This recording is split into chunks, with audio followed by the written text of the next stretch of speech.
There are two ways that you can sign up your account to be a seller account. The first one would be if you already have an Amazon account that you use to purchase things through Amazon or Amazon Prime. If you go onto that main screen and log in, there's an option under here. If you go to your account and lists, underneath the Your Account heading, there's an option for Start a Selling Account. If you click on that and then scroll down to where it says Start Selling, that is an option that you have. You can hit there and it'll bring you to the main screen where you start to enter in your information. The other way to sign up for a seller account is by going to sellercentral.amazon.com, which is right up there in that little text box.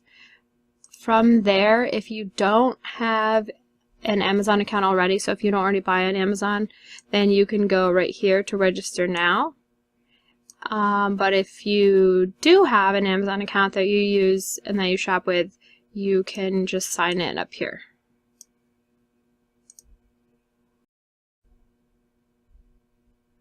After you create your account and create your email and password, or after you hit that sign in button, it's going to bring you to this screen, which is going to have a place for you to input your email and a place for you to put in this password. And if you hit the sign in button from that previous screen, then you're going to use the same email and password as you use on the consumer side of Amazon. So it's going to be the same username and password you use if you're going to log into Amazon to purchase something.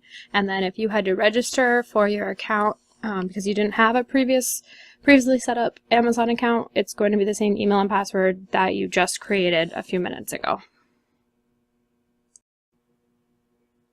After you log into your account, you should come to a screen that says Set up your Amazon selling account. It tells you to have the following available: your business name and address, a mobile or telephone number, a chargeable credit card and valid bank account, and your tax information. So what you're going to enter into this box right down here is your legal name. So if you are going to set up an LLC or a sole proprietorship and you're going to actually register a business, you would want to put that name in the box, but you already have to have it registered and you already have to have your tax ID in order to register that legal business as your legal name on Amazon. If not, you can always change it later, but you're most likely going to use your legal name. So whatever name you're going to put on your tax returns that are going to be sent to the IRS at the end of the tax year, that's what you're going to put in this box. After you get through step 1, which is going to be entering in your legal name, you're going to go to step 2, which is your information. So that's where you're going to enter in your address and your phone number and all the typical information you would enter if you're going to sign up for something like this.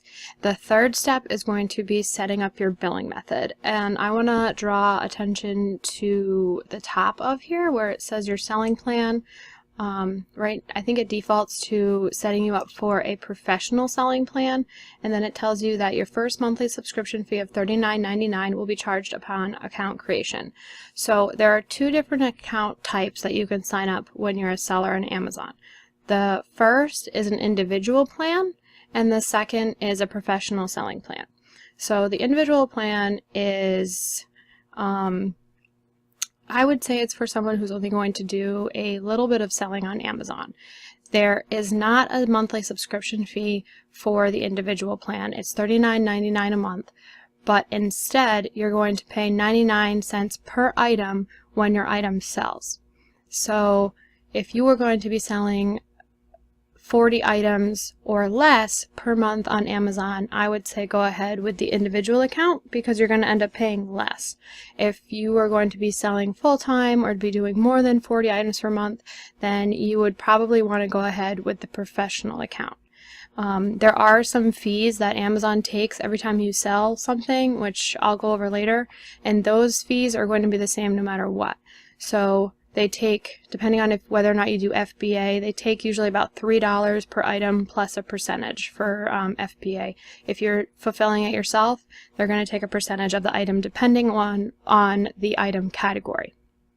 And then there's also some differences between the professional and the individual account in terms of functionality. So both of them are going to allow you to sell on Amazon. Both of them are going to allow you to create new product pages in the catalog. So you'll be able to go search a product, find it, post it, and sell it. There are certain restrictions on Amazon, and I'll go over that later. Amazon doesn't let you sell everything. It's not like eBay. You can't just sell like everything that can be sold in the world on on Amazon. There's certain it's called being gated in a category. So sometimes sellers start and they can only sell like maybe books and I don't know, like baby items and I don't know, movies. And then as you get more established as a seller, you'll get ungated in more and more categories. So I think I was a seller for like 3 or 4 months, and then I got ungated in health and beauty and like laundry soap. So that's something I'll go over later. But for the most part, being able to sell the products on Amazon are the same for the professional and the individual accounts. The professional account has more functionality in terms of like reports. So you'll be able to manage your inventory using feeds, spreadsheets, and reports on the professional where you can't as an individual. You can manage your orders, order reports, and order-related feeds on the professional account. You can't do that on the individual. You can use the Amazon Marketplace web service to upload feeds. So that's really something that you would only do if you were really comfortable with like creating text documents and turning them into like different kind of CSV files and uploading them into the back end of Amazon, which isn't even something that I really get into that much. With the professional account, you don't have set shipping rates for your products, but with the individual, you do. With the professional account, you have seller set shipping rates for their products, and the individual you don't. With both accounts, you can make both accounts listings inactive if you want to stop selling for a period of time or if you go on vacation. That's an option in both professional and individual. With the professional account, you can create promotions, create coupons, create different advertising things where you can't do that with the individual. And you cannot be eligible for the buy box with the individual account where you can with a professional account. And that's something you'll always hear Amazon sellers talk about, competing for the buy box. So if you go to just any standard Amazon page, let me see if I can bring one up real quick. When you hear an Amazon seller refer to the buy box, you are hearing them refer to this button right here, the button that says buy now. That is what everyone is competing for. So basically you're competing to have your product be the product that is purchased when someone hits that buy now button. And you get that buy box by having the lowest priced item and also by being the seller with the lowest price item that is the most reputable.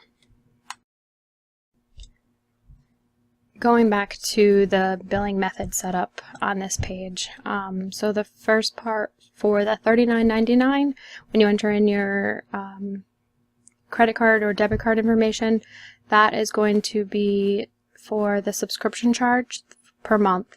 And then the deposit method on the bottom, that's going to be where you want your funds or your proceeds or your profits to deposit into. So that's going to be your bank information with your name and your routing number and your banking account numbers. The next step is to enter in your tax information.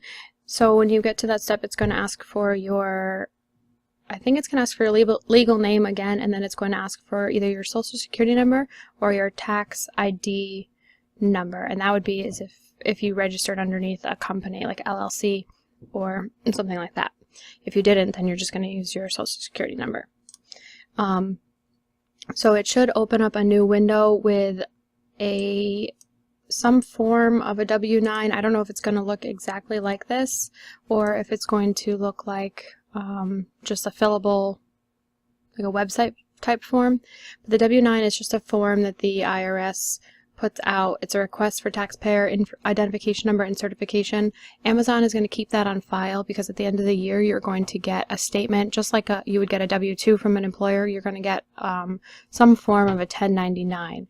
So it's just going to be a statement of how much money you made with Amazon that year. So the first thing, it's pretty straightforward. First thing, line 1, you're going to put in your legal name as shown on your tax return. If you are using a business name, you're going to put it in box number 2. And again, that's only if you're a legally registered business. If not, you're just going to leave that blank, leave that line blank. Box 3 is check the appropriate box for federal tax classification. Check only one. I think almost everyone is going to choose this first box. For an individual, that just means you're going to use your social security number and you don't have a company that you're going to be using. Box 4, which is over here, you're not going to use that. Box 5 is going to be your legal address, the same address you would use on your tax returns. Box 6, there's the city and state for the address. And box 7 and this requester's name, you're going to leave those blank. So the next thing that you're going to do after you enter in all the information at the top is you're going to put in your tax ID numbers. So for a person, you're going to enter in just your social security number right there. If you're registering as a business, you're going to put in your EIN or your tax ID number, your FEIN, in this box, which you would get from the federal government. And then you're going to sign and date, and that's all you have to do. This document is 6 pages, but it's just all instructions and purposes and different forms that you would need for different reasons and stuff like that. But for the purpose of Amazon, you don't have to worry about any of that. After you finish setting up your account, Amazon's going to bring you to the main Seller Central page. So this is the site that you're going to see. This is the page that you're going to see every time you log into Amazon Seller Central. Your page is going to probably look a little bit different than mine. It's going to have some different information, but for the most part, it's going to load with your orders, your performance, news, and updates from Amazon, and then it'll have your payment summary on the side and some inventory planning information and stuff like that. And this is all customizable. You can remove some of the widgets or you can add widgets. Whatever you want to see when you log in, you can customize that. And then what do I want to go to next? Let's see. If you are selling on more than one or in more than one country, so right now I sell in America, United States, and Mexico. That's just what this account is set up for. It's going to show you how many are active right here, which is 3. I have 16 open orders, my 7-day sales, if you have any messages, and then the percentage of your buy box wins. So mine is actually down 6% from this time last week. Last week it was up 24%. This week it's just down 6%. So it happens, and every day, like, I'll log in later today and that could be like up 50%, or it could be 0%, or it could be whatever, but it's just comparing your data this week from last week. One page within Seller Central that I wanted to point out was the Seller Forums page. It's a place where you can go to ask questions or interact with other sellers. It's a good place to find out what's going on in the Seller Central world, what's going on with other sellers, what problems they're having, what things are working for them and what things are not working for them. And you can search or browse through topics that go back all the way to the beginning of Amazon time. So that is a really good feature and a nice thing to have to be able to use.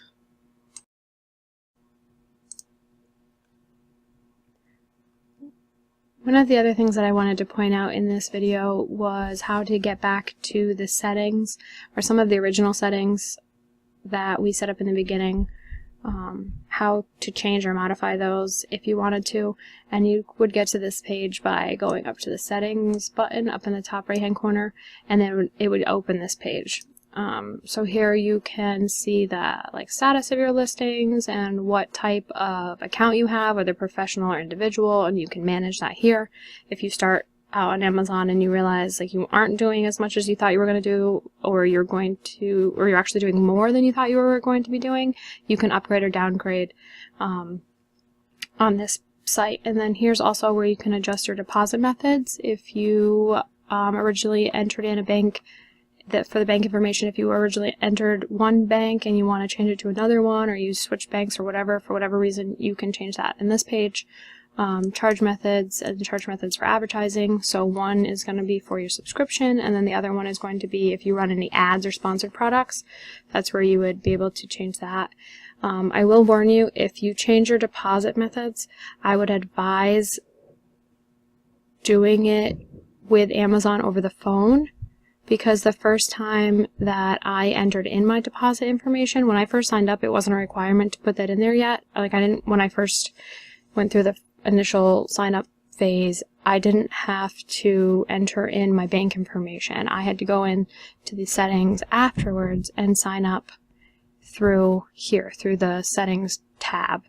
And when I did enter in my banking information, it registered as me changing my bank information.